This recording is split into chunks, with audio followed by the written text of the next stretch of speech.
एक दिन 6 साल का लड़का अपने 4 साल की छोटी बहन के साथ बाजार जा रहा था। अचानक से उसने देखा कि उसकी बहन पीछे रह गई। उसने मुड़कर देखा तो पाया कि उसकी बहन एक खिलौने की दुकान के सामने खड़ी होकर एक गुड़िया निहार रही है। वह अपनी बहन के पास गया और बड़े प्यार से पूछा, क्या तुम्हें कुछ चाहिए? उसकी बहन ने गुड़िया की तरफ इशारा करते हुए कहा, मुझे यह चाहिए। वह लड़का अपनी बहन का हाथ पकड़कर उसे दुकान के अंदर ले गया और जिम्मेदार बड़े भाई की तरह वह गुड़िया उसे दे दी। उसकी बहन बहुत खुश हो गई। दुकानदार यह सब देख रहा था और बच्चे की मासूमियत और प्यार देखकर बहुत प्रभावित हुआ।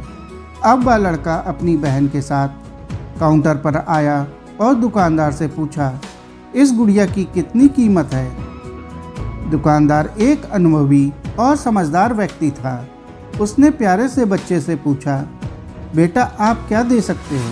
लड़के ने अपनी जेब से कुछ सीपें निकाली जो उसने और उसकी बहन ने समुद्र किनारे से चुनी थी और दुकानदार को दी।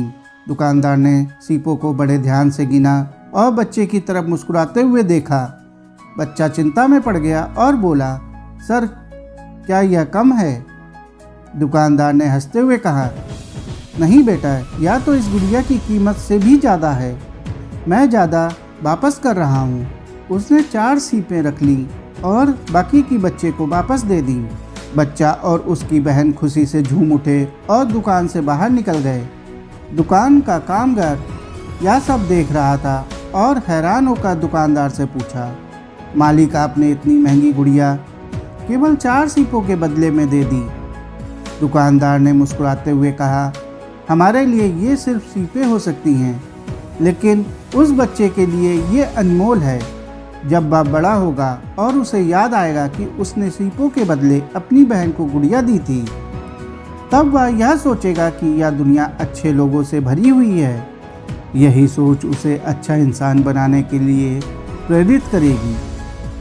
दोस्तों, सच्ची खुशियों का मूल्य हमेशा पैसे से नहीं आंका जा सकता।